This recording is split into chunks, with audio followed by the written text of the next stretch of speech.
माहेर कधी सुटत नाही. स्वराची वहिनी पूजा हिला स्वराला 4 वेळा फोन करावा लागला.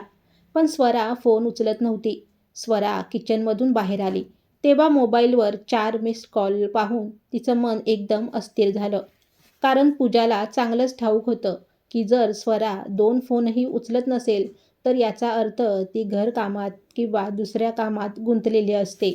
म्हणून सलग 4 कॉल पाहून स्वराच्या मनात भीती निर्माण झाली. विशेष म्हणजे गेल्या काही दिवसापासून स्वराच्या आईची तब्येत ठीक नव्हती. फक्त 2 दिवसापूर्वीच स्वरा माहेरी जाऊन आईला भेटून आली होती. घाबरलेल्या हातांनी तिने पूजाला फोन केला. फोन लागताच तिकडून पूजाचा थरथरता आणि रडका आवाज आला. स्वरा, आई गेली ग. रात्री छान झोपल्या होत्या. सकाळी खूप उठवलं पण उठलीच नाही. डॉक्टरांना बोलावलं. त्यांनी सांगितलं की आई आता नाही. तेव्हा हे ऐकून स्वराचा संपूर्ण संसार एका क्षणात कोसळून पडला. वडील आधीच गेले होते आणि आज आईही निघून गेली. रडत रडत स्वराने हे सर्व पती समर्थला सांगितले. समर्थने तिला सावरले आणि लगेच कारमध्ये बसवून माहेरी घेऊन गेला. स्वरा घरात प्रवेश करताच आईच्या थंड शरीराला बिलगली. जणू वर्षानुवर्षाचं दुःख एका क्षणी बाहेर पडलं. ती हंबरडा फोडून रडत होती. समर्थने तिला कसंबसं सावरलं. अंत्यसंस्कार आणि सर्व विधी पूर्ण झाले. पण स्वराची रडारड थांबायची नाही.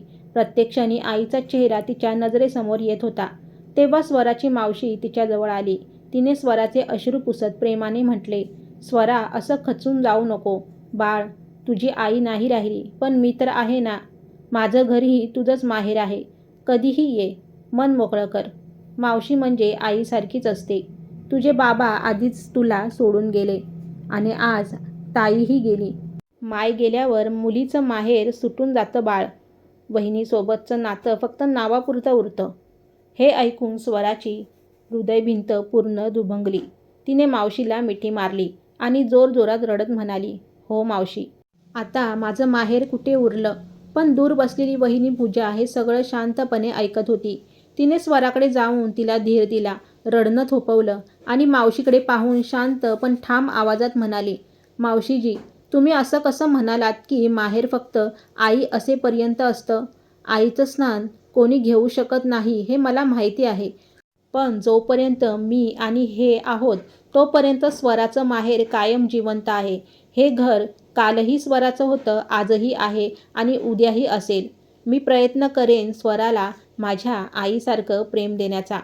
ती जेव्हा हवं तेव्हा या घरात येईल, कारण हे घर तिचंच आहे. कृपया तिच्या मनात असा विचार भरू नका की माहेर संपलं, कारण आम्ही असताना तिचं माहेर कधीच संपणार नाही. मावशीचे डोळे आता पाणावले. ती पूजाच्या हातात हात घेऊन म्हणाली, सुने, आजच्या काळात तुझ्यासारखं विचाराची भावजय फार कमी असतात. मला माफ कर, मी स्वराला चुकीचं सांगितलं.